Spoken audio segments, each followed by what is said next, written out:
Sonja Gittens Otley. I work at Asana. Tell me if you're not hearing me. Before I start, so my conversation with you is about inclusion and inclusion breeding innovation. I had a pretty different conversation on Monday than I'm going to have with you today, because I think different things have been happening this week, and we want to figure out how are we having these conversations in a way that feels comfortable. So, really quickly, a little bit about me. You might notice I have an accent.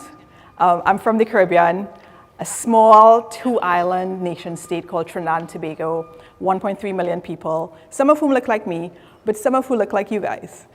We are really diverse in terms of our population. And growing up on an island, you quickly have to learn how to work together. But you also see how easily conflicts happen.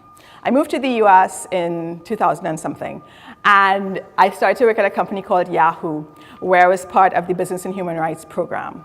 And one of the things that we did there was figure out how people were using our products, human rights activists in particular, and governments that were trying to find out how users were accessing information. And it became really apparent, really quickly, that the way that we were designing our products was not how some of the activists and some of our users were using the products. And how could we think about protecting some of our users in ways that we hadn't even envisioned? So my transition from policy into diversity and inclusion was really about how do we think on the back end about the way that people are using our products on the front end. So that's how I ended up in diversity and inclusion. So diversity and inclusion is really, it's a topic that we've been throwing about in the tech sector for about 3 years now, and are really we want to be diverse and we want to be inclusive. And sometimes, you know what? We have no idea what that means. Here's what it actually means. We've often framed the conversation in terms of race and gender. So you look at me and you say, I think that might be a black woman. And you say, oops, maybe I shouldn't say black. But you know what? You should say black, because that is part of who I am, and that's part of who your employees might be.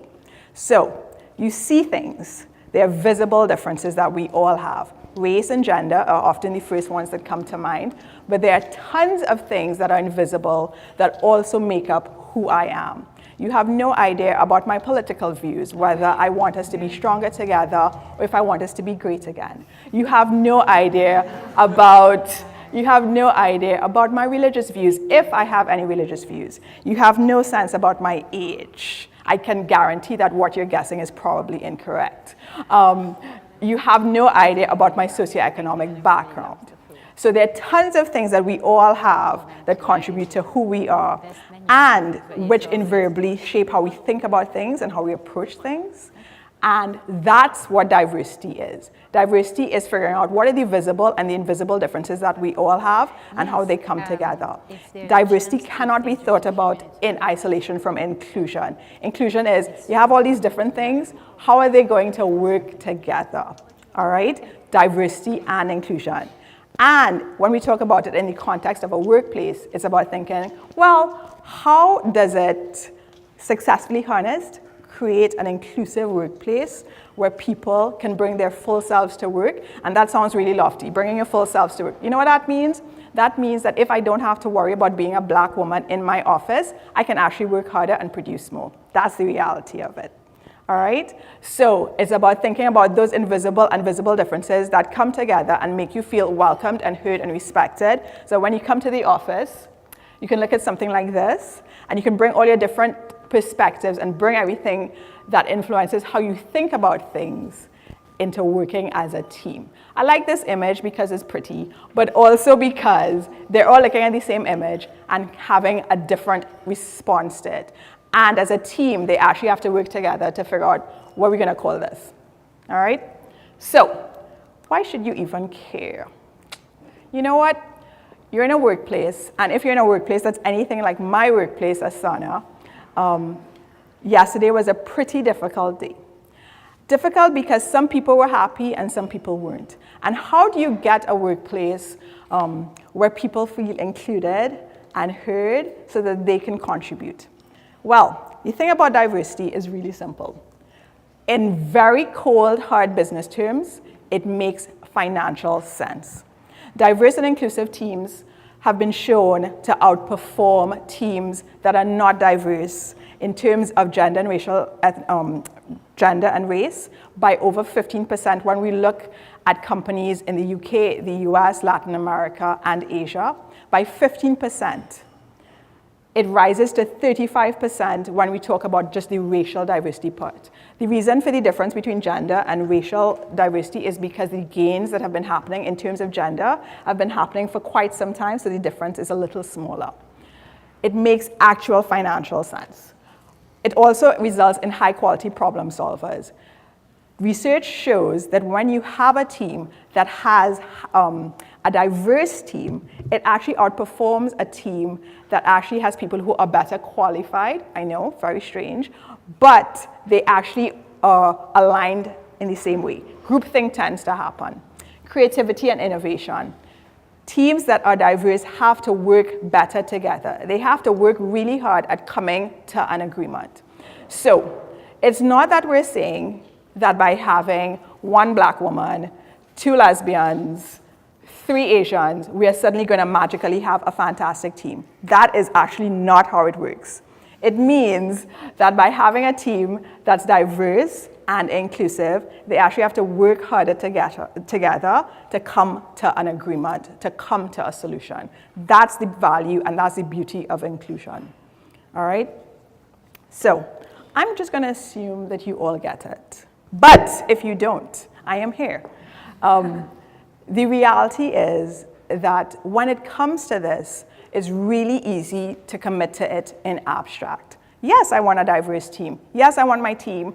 I want to lead a team that is actually going to be productive and going to produce the greatest of X. The reality is that it's often really hard to do that in practice. It's really hard to motivate a team when you're not sure where their motivations might lie. What inspires them? What gets them going? Here's some ideas. So, first thing, support your team. I'm a huge soccer fan. I might not look it, but my favorite team is a team called Liverpool in England. It's the best team in football. It's the best, right? It's the best team. It is the best team. I will fight anybody who says differently. And I will particularly fight United fans, but I digress. Or we don't even say the word. So, but I digress. The fact is that as leaders, you have to support your team in good times and in bad times. When you support your team, or when your team feels that they are supported, they are more likely to take risks. They are more likely to speak up and speak out. They're more likely to feel safe. And when they feel safe, they are more likely to contribute. That's the first thing. That is really just a great picture. We can discuss later. All right. The next thing is really leading with everyone in mind. At Asana, one of the things that we do is leadership training. And part of it is encouraging you to think about your superpowers and recognize that you have superpowers. Leading with everyone in mind is really about thinking, you know what? I want to make sure that everybody feels included. Everybody, whether the extrovert or the introvert, knows that they have a space here. Some people are willing to speak up, some people aren't. Creating that space for them. All right? It's really about ensuring that you also give them and empower them with accountability, with planning, so that they know that they have some latitude and that they know that they're supported whether they succeed or they fail. That's how you allow people to thrive. And the third part is being human. One of the greatest things that has ever happened to me in a company, and I've worked in 3 companies in tech, happened to me yesterday, where I saw our leaders be really vulnerable about something that affected them. Knowing that I could be in a safe space where people could express themselves, could talk about how they felt about something, has made a huge difference to both how I feel about a company, but also how I feel about working for and with these people. It has made a huge difference in me being able to come to work tomorrow and give. And that's what it comes down to. It's about making sure that your team understands that they are valued, that they can contribute, and that they can come into work and perform.